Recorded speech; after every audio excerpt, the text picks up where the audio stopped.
لیکن حافظ حمداللہ صاحب آپ فرمائیے گا، کیونکہ آپ بھی کافی واقفیت رکھتے ہیں. یہ ایک ٹرائبل قسم کا سوسائٹی ہے اور کھلم کھلا اسلحے کے اوپر لڑائی لڑی جا رہی تھی. ایک کے 4 مرتے تھے، دوسرا 6 اٹھا کے لے جاتا تھا اور گلے کاٹے جاتے تھے. تو باہر والوں کو تو ہم خارجی کہتے ہیں، آگے اندر آ کے دہشت گردی پھیلاتے ہیں. یہاں اندر سے بھی یہ کام جاری تھا. اب اس کو کیسے یقینی بنایا جائے کہ وہ جو بالکل انتہا پسندی کے اوپر مائل حرکتیں تھیں، جہالت کے اوپر مبنی حرکتیں تھیں، اس کو ہم روکنے میں کامیاب ہو جائیں گے؟ بسم اللہ الرحمن الرحیم. بہت شکریہ ندیم ملک صاحب. ندیم ملک صاحب، بنیادی طور پر کچھ چیزوں کو ہم نے سامنے رکھنا ہوگا. بنیادی طور پر سب سے پہلے یہ سامنے رکھنا ہوگا کہ مسئلہ کیا ہے.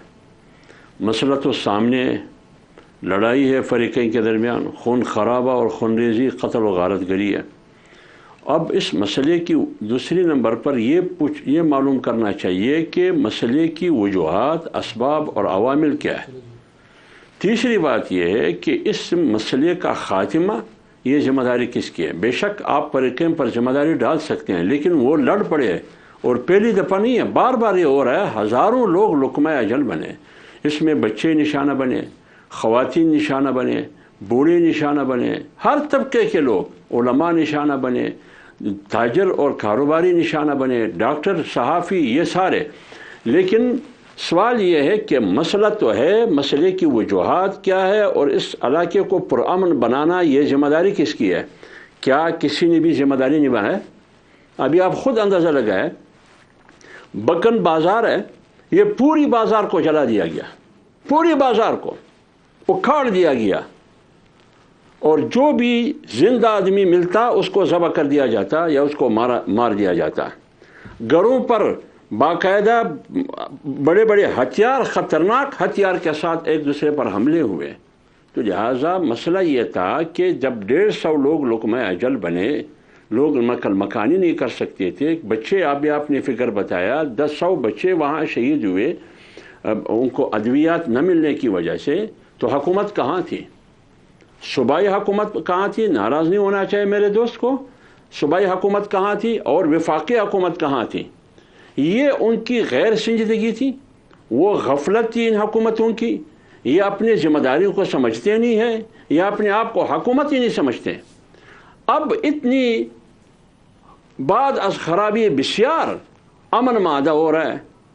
امن مادہ ہو گیا، طے پایا گیا، بہت اچھی بات ہے، خوش آئند ہے. لیکن مادہ کیا کس نے کروایا؟ حکومت نہیں ہے. حکومت پر کسی کا اعتماد نہیں ہے. بیچ میں کور کمانڈر بیٹھ کے معاہدہ انہوں نے کروایا. اس کا مطلب یہ ہے کہ حکومت نہ صوبے میں ہے نہ وفاق میں ہے، نہ حکومت پر کسی کو بھروسہ ہے، نہ وہ کچھ کر سکتا ہے. تو جب حکومت ان کی ہے تو پھر بیچ میں سے نکل جائے آپ لوگ. آپ ایک تانے کا مسئلہ حل نہیں کر سکتے. اگر کریں گے تو ایک ایس ایچ او کا مسئلہ حل کریں گے. آپ کا وزیر داخلہ ہے، وہ جب بلوچستان میں آتے ہیں کہ پورا دہشت گرد جو ٹولہ ہے، گروپ ہے، وہ ایک ایس ایچ او کی مار ہے. تو کرم ایجنسی میں ایس ایچ او کہاں ہے؟ وہ ایک ایس ایچ او.